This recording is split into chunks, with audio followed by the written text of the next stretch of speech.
Malawi muno mukakhala kuti muli atsogoleri ndi matate ndifeyo ndi ena amene ali ukuwa atsogoleri amene tikutsogolera m'Malawi muno kunkhani za uzimu. Chimenecho ino atola nkhani muchidziwe kwambiri. Sinapereke introduction kuti ine ndachokera kumpingo wakuti ndachokera kumpingo wakuti zimenezo musadandaule nazo, mungodziwa kuti amene wandatsogolere ndipo tikafika kumbali ya chipembedzo ngati kuli anthu amene amalemekezedwa ndi kupatsidwa ulemu, anthu ake ndi amene tili munofe. Ena ali kunjako sana abwere pa zifukwa zina, koma mudziwe kuti anthu ake ndifeyo. China chimene mungadziwe Madzuka bwanji kummawa kono. Sinimafuna kuyankha komanso siningayankhe. Tadzuka bwino kaino kummawa kono. Okay, simafuna kuyankha komanso simungayankhe, koma baba mwayankha. Basitu.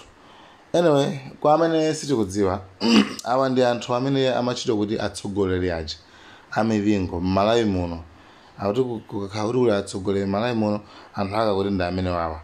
Komabe tikaona ma videos awo akuoneka kuti ndi anthu omwe ojiyawa. Amayiwa ndi MCP.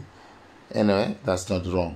Komano kunyamuka kukapanga represent ngati kuti iwo andakulu azipembedzo chipembedzo Islam ndi kukakhala ngati kuti kumene kuchako makuti ndebe madzoabe sungabise izi anthu anang'anulabe anthu azindikirabe kuti inu makuti ndi abweyaso pano kudzapepesa abwa kudzapepesa kuti makuti ndi zokusiyanaso ndi abusacha fa amayi wakuti ineyo sikuti ndili kuchipembedzo kusura madziwa bwinobwino za chipembedzo za Chisilamu.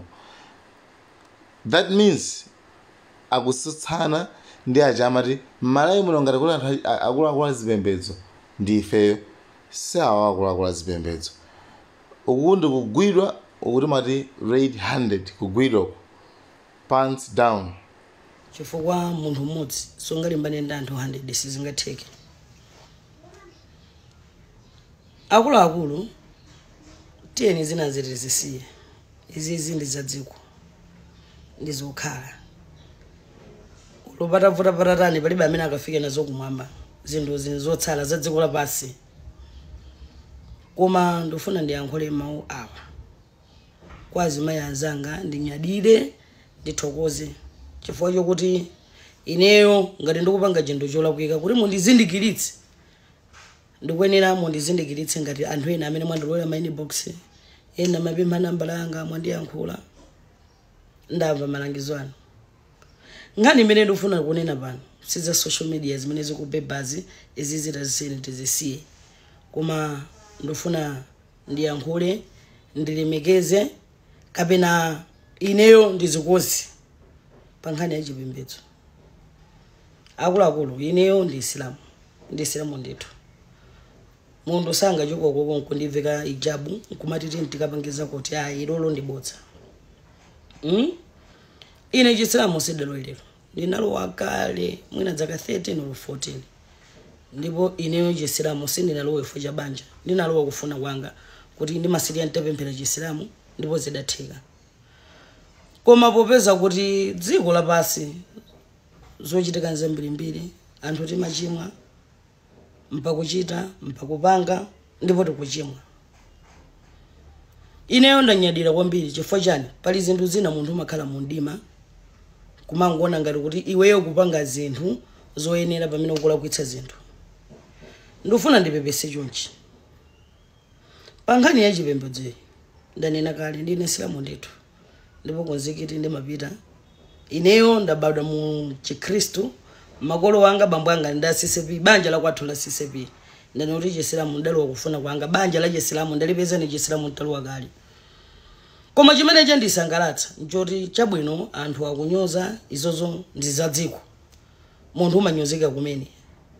Koma ndimafuna ndifotokoze chonchi. Ineyo malangizo anu ndamva. Ndipo ndadziwa ndipo ndazindikira kuti mzimayi akakhala wa Chisilamu, mavalidwe a Chisilamu amene yuri mzimayi aoneke motani 1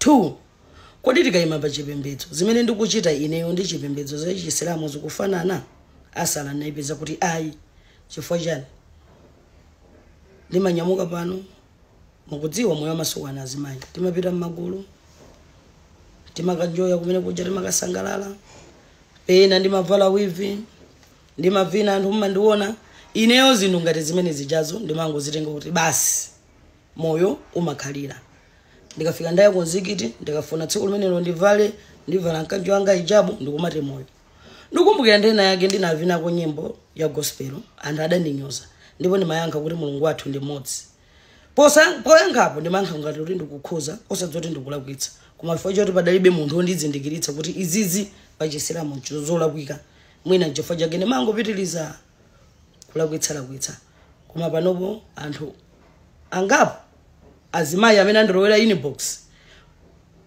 sada ndifotokozere zoti kayendaluka motani kayachani koma iwo anema pa chipembedzo kuti Chisilamu tikuyenera kulemekeza ndiye chimene ndingakuze na azimayi ineyo ndizoona machitidwe anga sindinachite machitidwe abwino pa nkhani ya chipembedzo sindikukamba zimene zachitika zimene anthu akuyalutsazi koma kodi mzimayi wa Chisilamu munthu kakhala mzimayi wa Chisilamu wene mayonekedwa kotani mmene ndavalira munthu sangati ndavala moyaluka olo nditavina adziti mzimayi iyo ndi mzimayi wa ulemu wake wangovina koma chokhacho ngotenga kaya ndavala dress ndamanga wivi ndazitayilira ndi Chisilamu anthu andizindikiritsa kuti Chisilamu chikuletsa ndamva ndine munthu ndili ndi makutu komanso anthu musatenge nkhani yobeba yoti ina yake yachitika komati ine ndikunyozetsa chipembedzo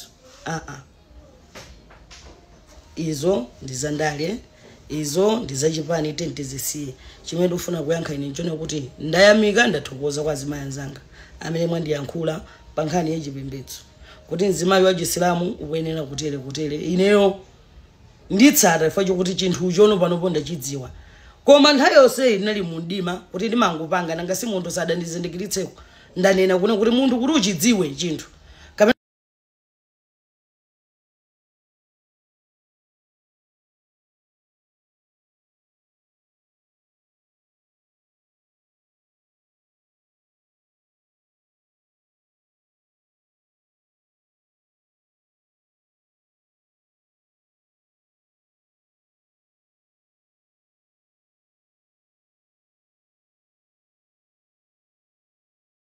Like, share, Malawian cameras, right.